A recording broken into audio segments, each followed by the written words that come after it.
احنا لي كابيست دائما نديكم تحوسوا ان بو بارتو هنا في بلادنا في الجزائر ولا في الخارج.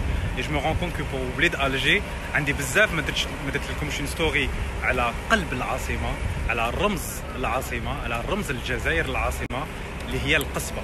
الوغ اليوم حبيت نعطي لكم لي زيسونسيال كيلكو ليو سيمبوليك اي كلي وكيلكو انفورماسيون كلي على القصبه تاع الجزائر.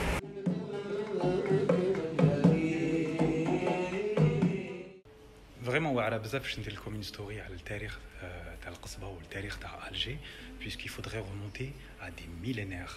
القصبه avant tout et la ville d'Alger est une terre berbère comme le reste de l'Afrique du Nord. Il y a eu des populations depuis la préhistoire.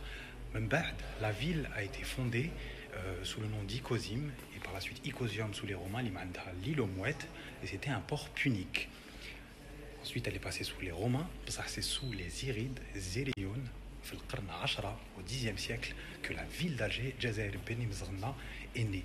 Il y a eu la Kasbah. Donc finalement, la Kasbah, al-Qasbah, c'est un substrat de différentes civilisations. Wahda fouq l'okhra, que ce soit les Puniques, les Romains, les dynasties berbères et notamment les Irides. Et enfin, elle a connu son apogée. لقد vraiment le top ديالها في القرن 17 في وقت الدولة العثمانية, la régence d'Alger. Et même في وقت الاستعمار, c'était un lieu un grand lieu d'activité, de population culturelle, historique. La bataille d'Alger, elle a joué un grand rôle, la Kasbah. Donc finalement, la Kasbah, c'est cet espace, ce lieu qui transcende les histoires et les civilisations.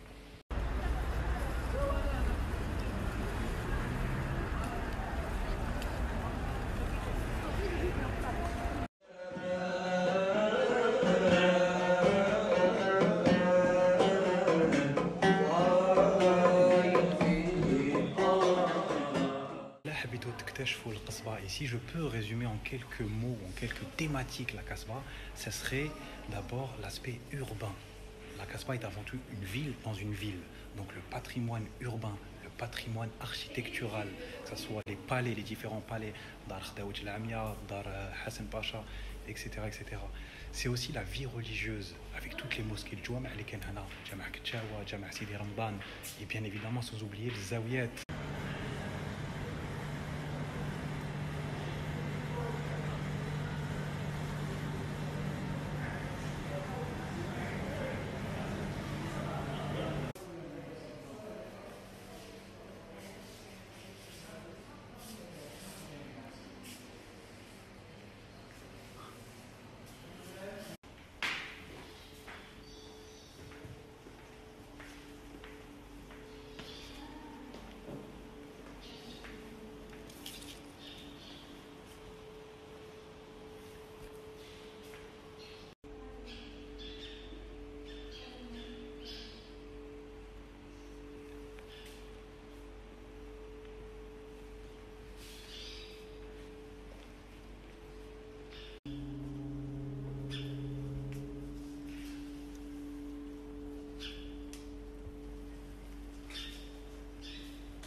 C'est aussi la vie culturelle et l'artisanat, la dinanderie, le has, que ce soit le musiqa, la peinture avec l'orientalisme. L'orientalisme, bien évidemment, a utilisé la Casbah comme source d'inspiration. Le cinéma et la vie quotidienne qui est propre à la Casbah, que ce soit le hammamat, que ce soit le msama, que ce soit la haras, que ce soit les différents espaces qui ont pu être créés et qui se sont adaptés à la vie de la société. L'espace intime, les hoa, pour les femmes, ou là que ce soit les différents sourds, les kaïns, et qui étaient là par contre des espaces publics.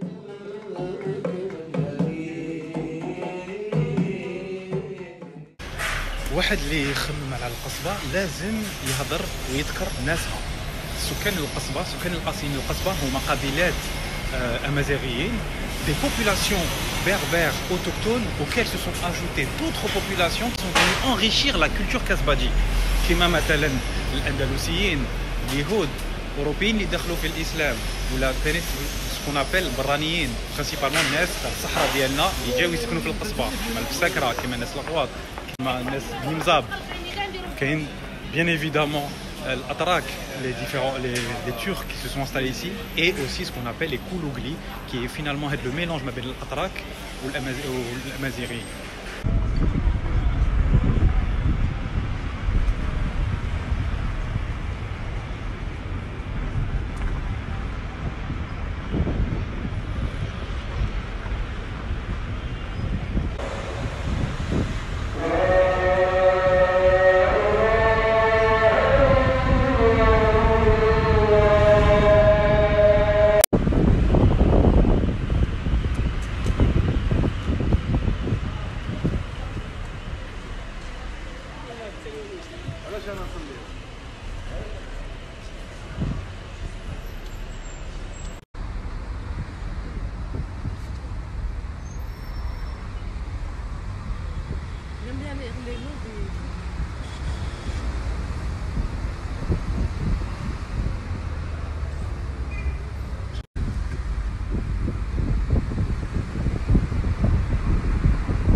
راكم تشوفوا juste à côté de Ketchaoua, جامع كتشاوا في قلب العاصمة، عندكم un endroit, un must see كي تكونوا في Alger.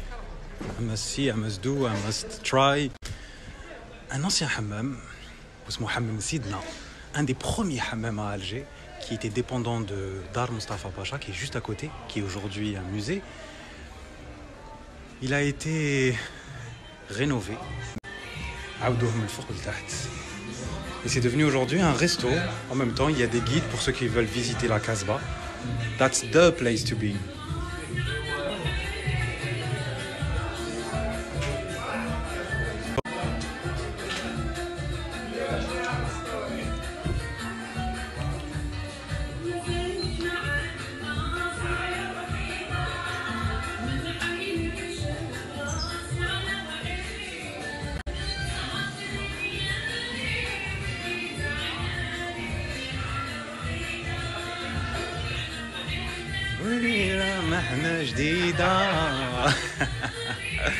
I hope you like it, guys. I'm just in love with the details, with everything.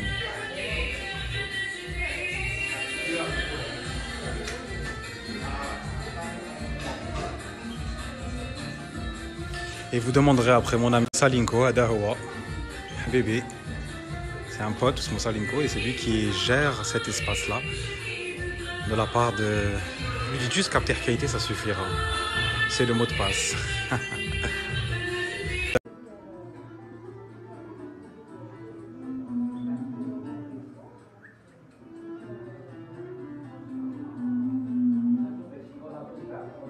شغل يمين غادي يغمز عليه هذا الملح الصامطه هذا الفلفل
في حاله في حاله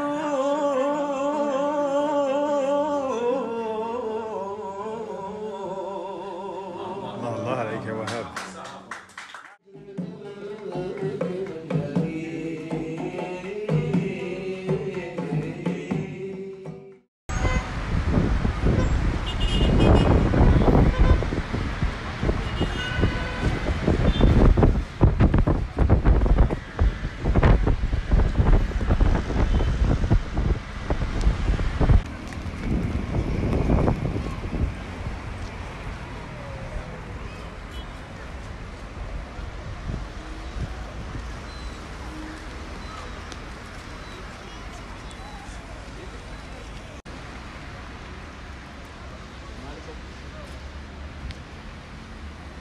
Magnifique.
Rani fi Houmti, en plein Alger Centre, et je me suis dit pourquoi pas faire découvrir à mes chers cabistes un must fait Alger à la Koulihal pour ceux qui s'intéressent à l'histoire, à l'identité, à la culture tal Jazair ou tal Chamal Ifriqiya de manière générale. C'est vraiment peut-être le premier musée Methaf Louel fait Chamal Ifriqiya qui a été construite en 1897. Donc qui France a commis la conquête d'Elha plus ou moins de l'Algérie. Et il y a eu cette vague stylistique liée à le néo-mauresque, les Maroufa, pour plusieurs monuments tels que la Grande Poste, l'hôtel de ville Taskikda et bien évidemment toutes les autres villes d'Algérie ont plus ou moins un one monument based on this architectural style. Malheureusement, il faut savoir quelque chose, c'est que on ne pourra découvrir aujourd'hui que le musée des antiquités, les Hadahoua. Mais malheureusement, le musée li Jayahna, aussi très beau à la Koulihal, et qui s'appelle le musée des arts islamiques, est fermé depuis عام تشفاو كي صراو les bataljiya العام اللي فات في العراق sent by their masters اللي بعثوهم العام اللي فات وكسروا الدنيا واللي ما زادوش بانوا par la suite comme هكذا évaporé. Et ben, le musée a été malheureusement vandalisé, normalement, puisque le vandalisme vient des vandales. Et Jazo fait Chamal Ifriqiya, où les qadou à peu près un siècle. Malheureusement, on ne pourra pas voir les beautés qu'il y a à l'intérieur, à la belle et blé, parce que j'ai déjà visité, obviously. C'est un musée qui regroupe des œuvres magnifiques de toute l'Afrique du Nord et même de l'Orient. Donc, it's a pity, hoping that the museum will open back very soon.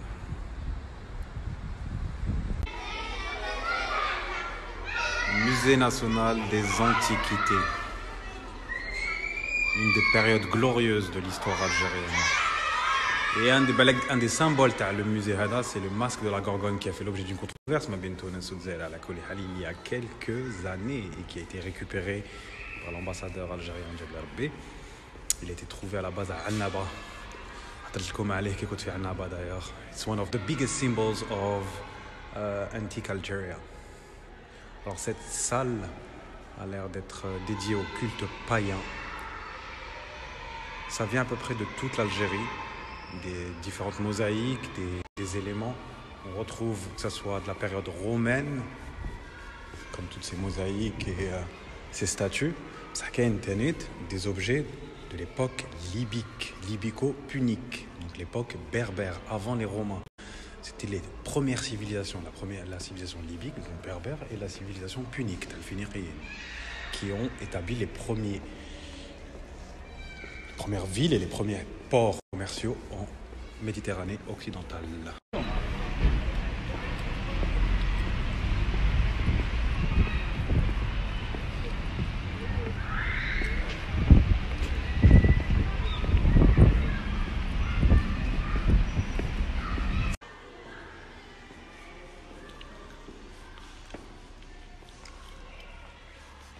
Deuxième pièce, toujours consacrée aux mosaïques. Qu'est-ce qu'elles sont belles, oh my god. I mean, imaginez à l'époque, artisanat, il n'y avait aucune industrie, il n'y avait aucune machine. They used to work with their hands. Et des outils, bien évidemment.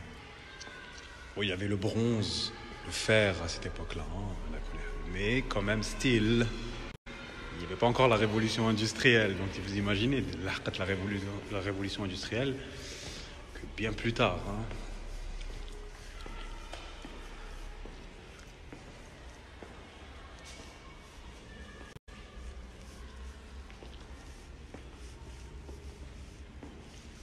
De la salle. Let's have a look at this beautiful mosaic. Pax c'est la paix. Ibn Rachid Shlef. Pax Ecclesia Catholicae Semper. Paix éternelle à l'Église catholique. Et oui, on oublie, parce que l'Algérie a été une terre du christianisme pendant des siècles. Et mes chers, une terre du christianisme. Je crois là où le Dinhom, si on veut, a subi des développements très très importants. On parle de Saint-Augustin, mais pas que.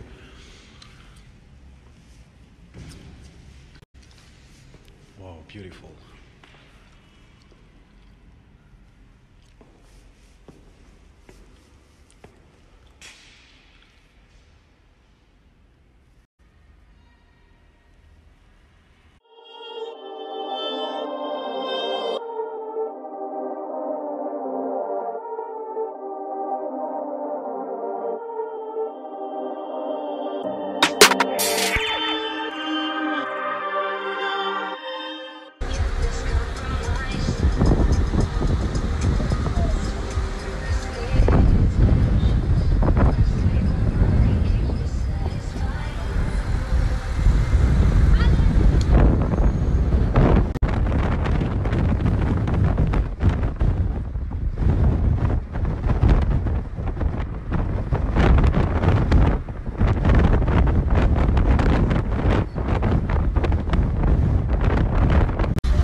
Notre-Dame d'Afrique, Madame la Falekima et Alger. C'est un symbole du paysage urbain algérois, clairement. C'est une basilique catholique qui a été construite en 1872. Et elle a plusieurs particularités. Premièrement, son style architectural, c'est byzantin. Ça rappelle en Orient, notamment en Turquie. Et en plus, c'est un symbole de coexistence. Bon, donc bien évidemment à la Corona, mais il y a un message très connu de paix entre chrétiens et musulmans. Regardez, c'est l'ambassade du Vatican. Yes, Vatican is a country, guys.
بالي موريسك تاع وقت الدولة العثمانية.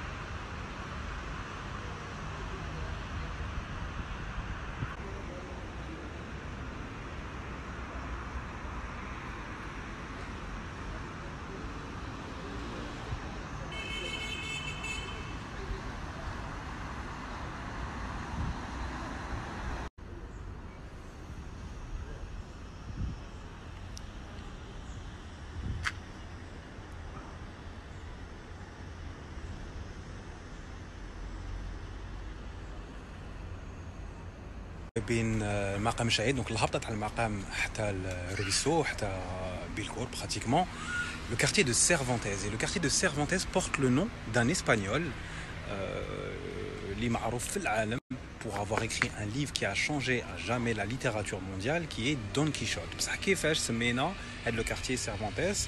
Pourquoi? Tout simplement parce que cet homme, Cervantes, vraiment, كان عاش هنا في الجزائر, ou plutôt il a été prisonnier au XVIe siècle في وقت الدولة العثمانية. على بالكم à l'époque c'était monnaie courante, c'était حاجة عادية. يعني كي تحكموا un prisonnier, vous demandiez une rançon. Cet homme a été fait prisonnier par la régence d'Alger. كان القصبة à l'époque à Alger c'était uniquement القصبة, donc c'était là-bas. هرب, il est venu se réfugier dans des grottes dans ce quartier qui était le Fars d'Alger. Et depuis, on appelle ces grottes les grottes Cervantes. Je ne pense pas que le site soit ouvert. On a juste mis le tard parce que quoi qu'il en soit, il n'y a pas de dakhel. Mais honnêtement, l'état dans lequel il se trouve, ça fait pas trop plaisir. C'est des petits jeunes qui jouent là, ils charbent là, l'île. Ça fait de la peine, sachant que c'est un monument historique à plusieurs dimensions. Et qu'à la belle Blines, on a خدموا pour son entretien et pour sa réhabilitation, donc voilà.